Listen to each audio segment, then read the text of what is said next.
This book, when I had my first read of it, I was shocked out of this word to know that you had a divorce. What was it feeling like when you just started out with marriage? This man is my love. We were being toxic, we were having conflict, we were having disagreement, you know what I mean? He wanted to leave and I was like, no, where are you going, brother? Welcome to the Joby Royal podcast. This is where I'll be engaging in riveting topics that covers spiritual adventure, fun, and inspirational topics. Journey with me. Today I have with me a God-fearing woman. She has been a blessing everywhere she goes. And she speaks words of encouragement with each and every individual she comes into contact with. Welcome. Thank you so much. This is Debbie Haynes, the first guest that I have on this podcast. I am so amazed at that. I didn't realize. Yes. But let's see what God will do. You will do great and marvelous things. Before I go any further, I want you to share with the audience 3 fun facts about you. 3 fun facts. Alright, 1, I love to smile. Yes. I think I have a beautiful smile. It has always blessed people. You know, I love to see the reaction of people whenever I walk into a space and just smile. Yes. Many times it lights up the room. I feel it myself Yes. and I'm told that. So, my smile. Yeah, a lot of people, some people call me sunshine. There was a time when I was probably about 17. I'm like, was me that one? Yeah, maybe 16, 17. Yeah. And my girlfriend and I, we were in a space where we were interacting with the hearing impaired. And so we learned the language. And we decided that we were going to try it out on ourselves to see how well we were doing and stuff. So, crazy people, you know, we got up at 6 o'clock one morning. Her dad took us to the train station and we rode the train to Montego Bay. Let me tell you, we signed all the way to Montego Bay. People were so amazed. They were looking at us and trying to have a conversation with us. Of course, we're hearing them, but we're not hearing them. And but you know, we choose. Oh, we're going to just be signing with each other. And I tell you, we got to Montego Bay, came off the train, walked around the city for a little bit, went to the Pelican to have lunch. The next thing we heard was choo choo. You got not know what is coming. Look here, Shellyan, Yes. Sharika, Usain, had nothing at us. We were tearing through the town to catch the train. And of course, we had no other way to get home. Oh my God, that was so amazing. And then the ticket person on the train, because we were running down the train moving off, and we got to the station and it moving off, and we're like, calling out, hold it. You should be lucky seeing The ticket man, finally got on, he said, oh, you can talk. So imagine you have people there seeing you signing all along. No, when you're being left behind the train, going away, leave you up. You see like, oh, you were just acting. Oh my God, I'm telling you, that was so funny. One more. Yes. I think if I could change my career path, I would become a storm chaser or a storm catcher. Alright, so I think somebody asked me the same thing like me. What really is a storm catcher or chaser? A storm catcher and a chaser is somebody who goes after the storms, the tornadoes, the hurricanes, to try and learn more about it. So when everybody else is supposed to be battening down and stuff like that, they're heading to wherever it is to collect data, scientific data and stuff like that, take pictures, send us back videos. That's how we're able to see a lot of the things that we see and know about storms, because they have some people who really goes out there. It's just like you have some of these persons who take the risk. They risk their lives when hurricane comes and they go through the storm and they come back and they report on it. Correct. So I would love to be one of those persons. I'm kind of like a crazy, adventurous person. I love that. I mean, I have that type too. And I mean, whosoever knows me, know that I am really that kind of person. But to find somebody like that in this world, it's marvelous, beautiful. And life has so much to it, and I mean, growing up, you mentioned with you and your friend basically having one of those fun moments where you were on the train, but looking at your life, was there ever a time where you can recall God just coming through for you? I mean, we were talking recently and you said you always see yourself having one more moment or opportunity to give praise. What's one of those moments you can recall where you have to give God praise? Oh man, even just this book, just writing this book, just the whole experience of what I went through, and just deciding that in a space where you could be angry and bitter and resentful about how you were treated when you feel like you were unjustly treated in a marriage, you know what I mean, and you choose to just have this good stance, what we're called to be as Christians. The Bible says that we are to be on our guard, stand firm in the faith, and be strong. And then it says this, I think it's in 1 Corinthians 16, it says, and do love everything. Love everything. And further on, I think in 1 Thessalonians or something like that, it talks about loving more. So Paul was encouraging or talking and says, we know that you love the brethren, but God is calling you to love more. And I think that is so amazing.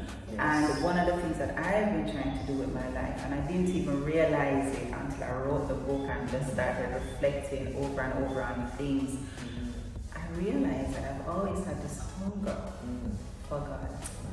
This hunger for God. I'm a butterfly. Like, I just want to, like, I feel like I can't, I don't breathe, of course. I don't live without Him, you know what I mean? And it was amazing for me when I was going through the situation. I felt as if I was being hovered over everything that was happening. And a spirit was carrying me, you know what I mean? So I wasn't feeling the pain as much while I was going through it. You know, I knew that we were being toxic, we were having conflict, we were having disagreement, you know what I mean? He wanted to leave and I was like, no, where are you going, brother? Not going anywhere. I didn't even know that there was even a person in the spot, but since you touched on it, and, I mean, you mentioned your book, which I'll be getting to pretty soon, but I saw where you give thanks every time. Every time. And that came out of a devotion I was doing, and that was a topic that as I was talking to him and meditating, that was the thing that was most impressed upon my spirit. Debbie, take one more opportunity to give God praise. You know, and every time I walk into a space, if I can, just by me coming into the space, I'm bringing the presence of God. I'm bringing His power, you know what I mean? And my purpose in life is to just glorify Him with my life. And so, look here, I don't want nobody to think that I'm perfect and I have this all together, lovely. I do have my mess ups, I do have my breaks, you know what I mean? But I'm very intentional and I'm very purposeful about walking the walk. Not just talking it, I really walking it. Because a lot of persons, they always say, yeah man, I'm a Christian, I'm all for God, but when really the time comes to show up for Him and to represent Him, you're nowhere to be found. You know, and most times we are the only sermon for people, our lives, you know, the way we live. And there's a discussion I had recently with a friend, and he was saying that if I should ever be that stumbling block for anyone who should come to Christ, then it means that I need to look at what I am doing to be that stumbling block. And so if our lives, it's not always showing rather than us seeing that we are for Christ, then we need to because a lot of times we shouldn't really have to say that we're a Christian. You know what I mean? We shouldn't have to say, just by the way how we're carrying ourselves, our conduct, our disposition into a place, the kind of arguments that we're having, the conversation that we're having, we being a peacemaker in situations, you know, de-escalating things, not adding to the slander and the gossips. Glad that you said that because so many times people say that they are not going to come to church because people in the church they are hypocrites. You know, people in the church they are And it pains my heart. Pains my heart to hear that, you know what I mean? Because if we are to show the love, if we are to give the forgiveness, yes, which is one of the things that I had to do in this book as well, like just easily forgive my ex-husband, easily forgive myself too, you know what I mean? Because wow, that's a tough one. No, forgiveness is not easy, but when you can find it to give to somebody, it means you love people. and you have to though, because it makes so much sense to release the person and release yourself. Yes, sir. Release yourself, because when we don't do that, that's how we end up with having a lot of packages, Yes. a lot of triggers, and that's how sometimes we end up with sicknesses No mercy, man, because our health, deteriorates to that point where our health is impacted. Yeah, and so you know, you wonder why you're stressed, you wonder why you have headache, why you want to have neck ache, all kind of aches over your body, you wonder why you break, no, why? yes, Because you're having things, you're holding things, you need to release it, you know what I mean? And Yes. love as much as we can. You know, there's somebody out there who is bitter right now, you know, but I'm speaking to the best person right now, you know, that's why I have her on this show, because you have a book which is titled Better, Not Bitter. And I am just curious to know what really, so Debbie Haynes staying healthy after crisis. Better, not bitter. This book, when I had my first read of it, I was shocked out of this word to know that you had a divorce. You were making reference to it earlier and everything, you know, but having a positive mindset and having a marriage, but yet still it didn't work. Was it a fact that before this marriage you were so excited and you wanted this marriage? What was it feeling like when you just started out this marriage? This man is my love. We've been friends for about 40 years. We were childhood friends. And so when I actually got married to him, actually I thought we would have gotten married long ago, but we didn't. We had our different paths, and then he got married, I got married, I got divorced, he got married again, and then we finally had our turn. And I thought, yeah, This is it. this is it, you know. So I've loved him forever, and I was very shocked, very disappointed at just once we decided to have a relationship, how things were turning out. But we make a vow, Yes. and that's a commitment. And I am big on that. You know, once you make a commitment, me and even just as a person, I give you my word. You stand by it. I'm standing by my word. And I would have stayed, I swear I would have stayed in spite of all the conflicts that we were having, in spite of the arguments and stuff like that. Except that, you know what it is? We were in a rut relationship. And I talk about Let us know what you're speaking about. a rut relationship is a long, deep track of unhealthy behaviors that are repeated in this relationship, right? And I was in the middle of that. And like Humpty Dumpty, Yes. Humpty Dumpty sat on the wall. we fell and crashed into pieces, and all the king's horses, all the king's men just couldn't put us back together again. And the reason why they couldn't put us back together for me was just at when we were coming to the end, some egregious acts that he did, you know, like locking me out, and saying, oh, first time he did it, I was like, what? Bolted the door from inside, right? And I was like, what? He said, oh, it was reflex action. He didn't realize that it was like, all right, fine, no problem. The next time he did it again, and I was like, what? And that wasn't even so bad because to be honest, I love him so much. I was willing to forgive a lot of things that he did.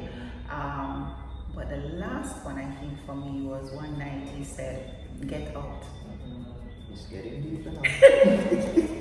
No, look here. When whatever I was doing to push him to that limit, I didn't want to get to the limit where it was going to become a physical abuse. Because, for me, I saw it like building up, and all of this, and then it was now get out.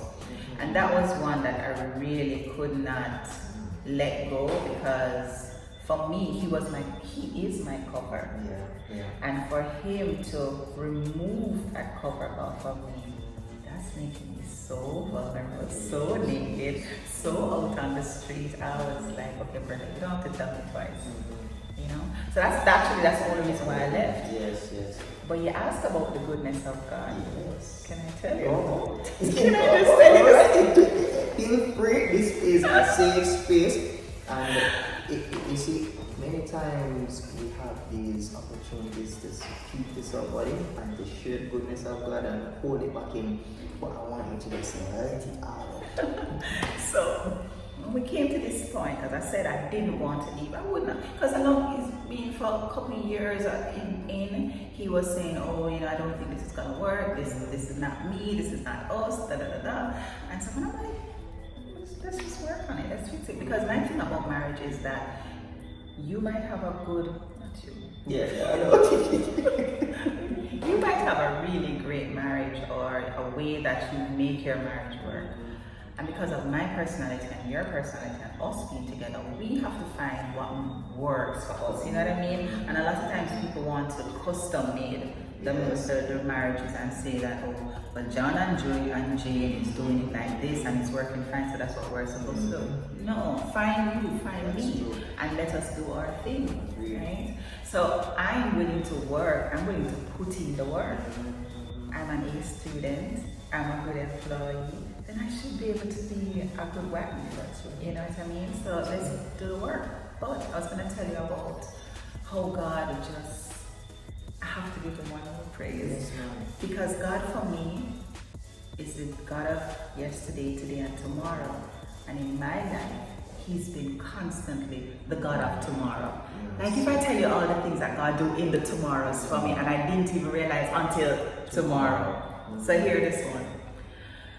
When the night when he told me to get out, this was a Sunday night going into Monday morning. The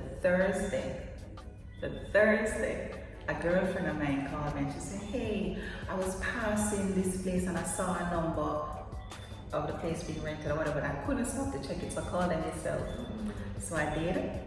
When I spoke to the lady, she told me the cost and I said, cannot afford that. She said, "Oh, but I have another one, and I'm gonna put this on the market on Sunday, but would you like to hear about it before you see it?" So I was like, okay. So I went. That's why I get really excited for that I was one. excited, So I went. But when I went, oh man, I fell in love with the place. It was just cozy. It was just safe. I have security. I have controlled access. I have laundry. I'm like, okay. Look at God. He provided. And then she told me the price, and I said, not where I want, not what I wanted to spend. But I said to her, I'm saying this in my head, but then I'm saying to her, yes, I want it. But I wasn't planning to leave to go anywhere now. So I don't even know why that came out to her. So she said, okay, I'll call you on the weekend, definitely by Sunday. I said, okay. She didn't call the whole weekend, she didn't call. I was like, okay, I'm not really in a rush to go anywhere anyway. And the Sunday, I told you this happened the Sunday night. Yes. The Sunday in the afternoon, she called me and she said, if you want the place, you can have it. I said, yes.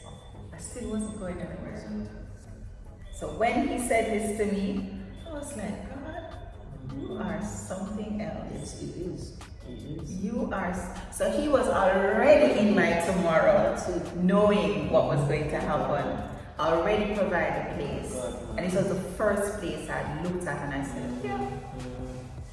And that's the thing, He works in mysterious ways. We don't know. There's a song that comes to mind. Tomorrow, I gave my life tomorrow.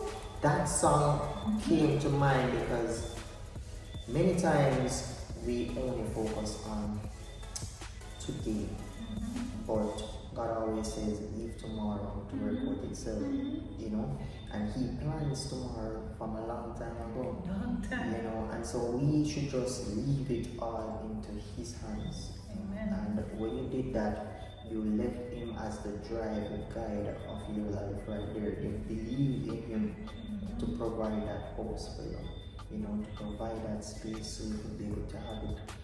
At first, the price, it really didn't look like yours, you know, but in the end, look at that. And can I tell you, once that happened, once he said that to me that night, and I was like, okay. So when he said it first, I said, what you said? And he said it again, I said, okay. Yes, yes. And this is the thing, throughout most of the relationship, I had not been arguing with him, I wasn't fussing and I'm still doing stuff for him, I'm still doing my wifely duties, I'm still with him because I'm not thinking really that we're going to separate. I'm thinking we're always going to come to that place where we're working out, right? I tried to do counseling and no, and then finally he said yes. I was like, yes. So we set it up and he came to the session and then he said, oh no, we're not doing that anymore because the counselor seemed like he likes you. I'm like, what? So I could have given him that impression, right?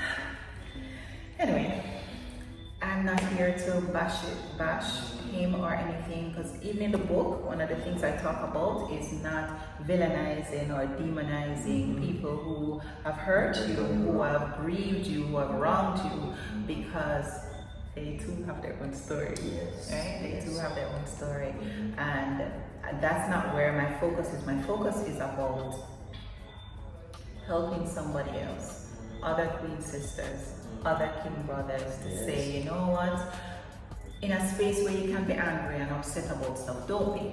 Choose to take the higher road. Choose to be the bigger person. Choose to be better. You know, because life is about putting forward the best version of yourself. Well, it should be, especially when we're walking as Christians, right? So we want to be the best version of ourselves so people can see the best version of God. Like you said earlier on, sometimes we're the only sermon, we're the only gospel somebody might see and read and hear about, and my life should make somebody want to pull to the God that she serves. Like, let me find out about this God. Like, let me try and come on. Let me get a what you are feeling, because people kind of see the joy now, and they see that little blossoming feeling. As they say, that a ray of sunshine. One of the things they love to do is to smile. And whenever you step into any room, you just have that place lit up. And that is exactly what you are telling others in this book, you know, and I realize that it is mostly geared towards Queen sisters, you know, and of course we have King brothers in it as well. But what inspired the whole idea of the King sisters? Courageous Queen sisters. Courageous Queen sisters is, because I'm talking about courage, we have to have courage, we have to be bold, we have to be strong, to step out, and to, in doing all of that, we're walking with God, right? Because we can't do anything by ourselves.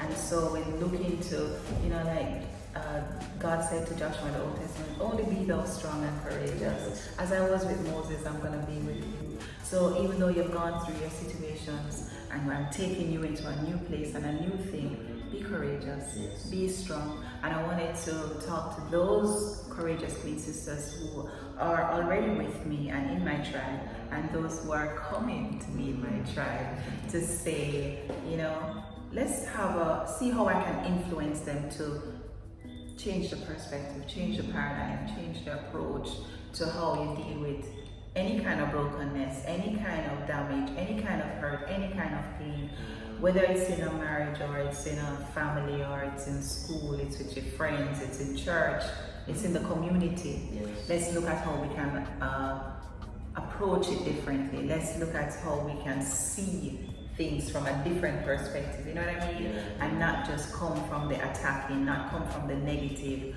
but we want to be positive about things. We want to bring a healthy mindset, right? Yes. Because that's the trick of the enemy, the Bible says, I have not given you a spirit of fear, but of power and love and a sound mind. And what the enemy wants us to do is to be afraid of things, to cast doubt on situations, right? So that he can deceive us into always wanting to say, woe is me, and I'm down, and whatever. Not to see the strength and the power that you have, not to see the beauty and the courage that you have, not to see that you are an overcomer already into the word, right? Not to see that God has already opened up the way for you to be, not to see that the pain that you have is planted into your purpose. No, you better preach. You better preach. Lord, when Eve even had her little issue in the garden, right? What did God do? He turned it around so fast. He said, for this, her seed shall bruise your head, and you will bruise her heel. But guess what? The seed is always coming after you. You know what I mean? And so we're always contending for the faith. We're always pushing. We're always striving to be all that God has called us to be. And if we don't push through the fire, so that we can become pure gold, then we're just gonna fall away by the side. And that's not the will of God for our lives. So I'm excited about the book. And can I tell you, it's on Barnes and Noble now? Tell them what is Barnes and Noble, because a lot of people don't know what Barnes and Noble is just one of the biggest bookstores in America, and they have online platforms as well as the brick and mortar settings. It's a store that I personally actually love going into. To just browse and find books and go off to the side and read and stuff like that. And I was there, and I told them about the book, and I said, come and go through some process and and now I'm on. Where you are. And that's a big thing, It's huge. It's a big thing, because other persons, they write books and they don't see it come to fruition, because in the middle of writing it, they say, and then you go through getting that book. When you've gotten it now, it's time to see if you can be able to publish it and get it out there into the hands of others. It is a process. It's very tedious. But when you're able to have yourself getting it into stores, getting it online, because we're going there. Amazon, have your book on Amazon. And it was a bestseller on Amazon. Free for the hottest copy release. Thank you. Look at yourself. Look at God. But at the end of the day, not my will, but thine, And so that is what we want people to get from the end of this, that it's never us. Everything that we do here on earth is for the better good and glory of God. And so I'm really, really happy to know that you got this better, not bitter book. There's so many persons out there, they're bitter right now. They've gone through different things and they're suffering from many different crucibles. But your book is a book to help them. You would have heard what she mentioned earlier and what the book is about. I didn't touch much on the different things about the marriage, etc., which she did, but I want you to get the book. Get the book better, not bitter. They said they can get it on Amazon. Yes. Barnes and Noble now. It's here locally in the bookstores at Kingston Bookshop in the Springs. And also Legally Mall. So people, please, this is a very good read. You can ensure that you will be blessed by the book. And as I mentioned, it's not her will, but God's will. So whatever it is that you're going through, just keep in mind that you're not going through it alone. Debbie, I really wish we had the entire time to talk, but I really want to thank you for coming out, and spending the time and sharing with others. There is so much more. I definitely have to take you on again, though, to go further and deeper into what your life story is, because I know that outside of just the your failed marriage that you had and the book that you have, there's a lot more to you that we can be able to share to the world. No matter what you're doing in life, never choose the bitterness of life, but choose to be better than you were yesterday. Yes. And every day you're doing better. You want to put the best version of yourself. You want to have a healthy mindset. You know, you want to get healing. That's one of the things that we don't talk about a lot. Mental healing. Because there are a lot of dysfunctionalities from childhood days coming up into womanhood, into manhood. And a lot of things we don't understand, and we're coming to relationships and we just expect it to work. We're coming to parenting and we expect it to work. We can't do all of these without God at the helm. I talk about the cross love, if I can say. Talk about the cross love, where it's God and it's me, and then it's you and it's the world, right? And when I'm directly being fed by God, being taught by Him, then I can show that unconditional love that He has for me to you and to the world, to the community. Blessings. And I'm happy that you brought it up because people, months ago, I said I was going to start my podcast. Yeah. And there was just something just not connecting. You know, I realized that while being there, I just wasn't feeling that enthusiasm to get introduced. I had different guests and people were prospects, and I said, you know, I'm going to reach out to these persons. But God just said, wait. You know, and I had to stop and I reevaluated my purpose. And I said, God, what do you have for me to do? And that's what I look back and I said, you know, keep me in alignment with my divine assignment. Yes. And while looking into that, I looked and I said, where is my channel going? What is the reason for this community I am here trying to build? And I stopped and I said I need to be purposeful and intentional about the persons I will be taking on this podcast journey. Yes. Because I allow you to come in my personal space to share to the world. Yes. And whatever energies you are bringing with you can be able to come and it can stay in my circle. Yes. And it will be felt out here too. Praise God. You know, and so I stopped and I said, Father, Debbie has a book. Better not bitter, and the courageous queen sisters, you know, I see on IG and I see all around, and I'm like, you know, at first I never really knew much about those social media space, but I saw you started to do videos and I'm like, look at God. You know, somebody who never really had that type of introduction to this space came out and started to shine. Yeah. I know, look at you. And thanks to you though, because I have to give you props for that, because you gave me a lot of tips, you know, sister, wait a minute, don't do this, try this, you know, so I really appreciate that. I'm really not that girl, I'm really kind of the behind the scenes shy girl, but because of the book, because of the work that I know, I now know I have to put out there, okay, I'm seeing some funds coming into my account from people in Japan who are buying the book.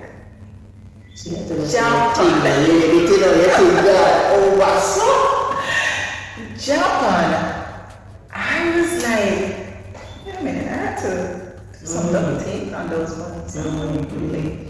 So, you know, it's just God, it's really just God's timing, because I really had also come off the platform for a little bit, not because of anything but work. I do a 9-to-5 people, and it had turned to almost a 24-hour thing because we needed some extra help in some departments, and I've just been going. So I'm really tired many times and have not been able to spend a lot of focus on that. But I felt at peace because I know how God is, and I know that when He's ready, when He thinks I'm ready for whatever, then He will open up the door, you know. And so, like you use the words, I like the words you use, purposeful and intentional, to have the right spirit in your space, and God will do that. God will allow that. It's amazing. Look here. His thoughts towards you are good, and not of evil, to bring you to an expected end. He's already the author and the finisher of your faith. and everything that concerns you,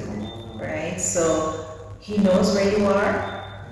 He knows where you are. He knows where he wants you to go.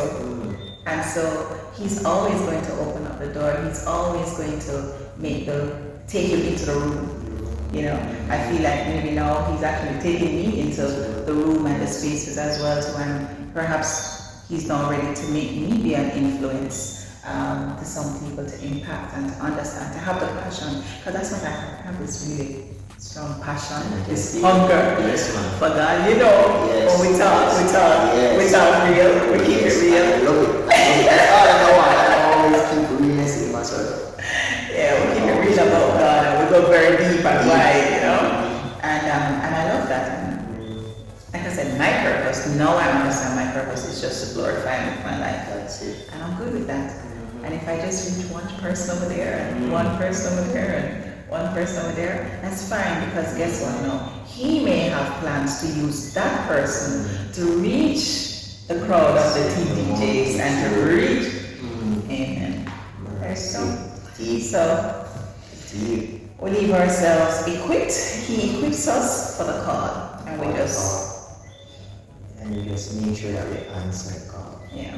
You know, and just to finish up, I realized that for Debbie and I, we both were praying and talking to God at the same time. Like literally, when I finished with my discussion with God, and I said, alright, I'm going to write down all the persons that I want to be on this podcast series. And there went Debbie reaching out to me the same time. It was crazy. I was like, and your response to me was, because when I was sitting down actually just doing something else, and God said, send a message to Javon and ask him when he would be ready.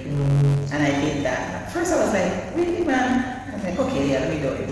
And when you responded, I was like, okay, I'm so sorry. I'm so sorry, because the way you responded, what you said to me, it was like, this is an opportune time. You called me at an opportune time, so yes, here's your date. I was like, what? I was expecting to get some, like, let me check my calendar. But God is God. God is an awesome God, man. He answers prayers, and He's always there, even when it is that you believe He's not. And so for someone today, you might be in that place of indecision. You want to get out of that sad place, that bleak place. You are in a bitter phase in your life.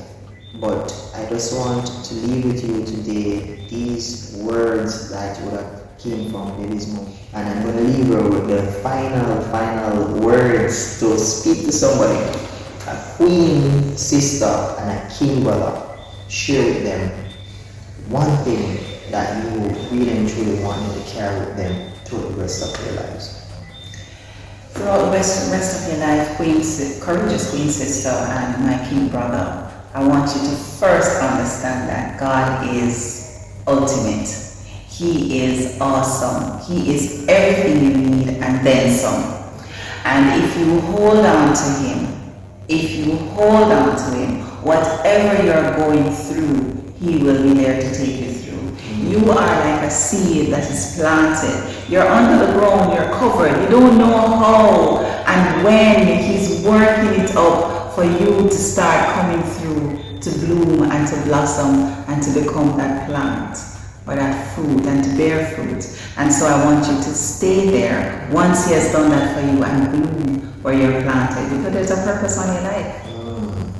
And God bless you. Deep bloom where you're planted. There's a purpose on your life. God bless you.